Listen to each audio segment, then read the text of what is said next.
wonderful thing about the Stratford Festival, the Shakespeare Festival, is they do use a lot of the same, people return season after season, or they'll go away for a season then come back, and it's such a friendly environment to work in. It's all one big family, so when you spend one season at Stratford, you become a family member. It's my favorite place I've ever worked. Stratford is a daring company. It has Shakespeare in its name, but that doesn't mean that they don't take risks.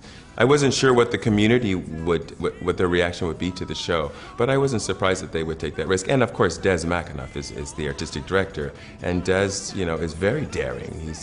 He's daring with the Shakespeare plays. Des McAnuff he's a magician. He has transformed the festival. Like, the festival has been getting better and better and better. Like, it's progressed over the years. But as soon as Des came, it was as if, he just blew the roof off the joint and said, okay, this is what I want to do. This is what we need to do.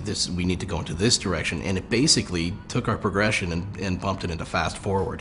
What Des brings to every production that he does is, it's a play.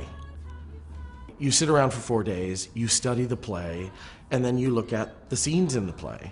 And with Herod's Song, look at it as a scene, and then the world of the play is that music. And so that's how we looked at the whole piece. So you are the Christ, you're the great Jesus Christ. Prove to me that you're divine. Change my water into wine, that's all you need do. Then I'll know it's all true. Come on, King of the Jews. And it's interesting because at the Stratford Shakespeare Festival, we do these shows in rep. So this year we did both Camelot and Jesus Christ Superstar, very, very different.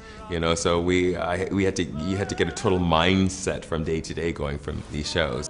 It's amazing how many themes that just cross back and forth. Des is really focused on the triangle between Mary, Judas, and Jesus, and then of course Camelot is Guinevere, Lancelot, and Arthur, and it's a king who's trying hard to do the right thing for his people, and he's flawed, and then we have Jesus, and people would see a matinee of one and an evening of the other and go, there's a lot of connections between these two stories. Obviously, relationships are almost always the thing that moves an audience, and that an audience can get behind and care about. But I was really worried that the audience at the audience of the festival wouldn't embrace us, but man, did they ever.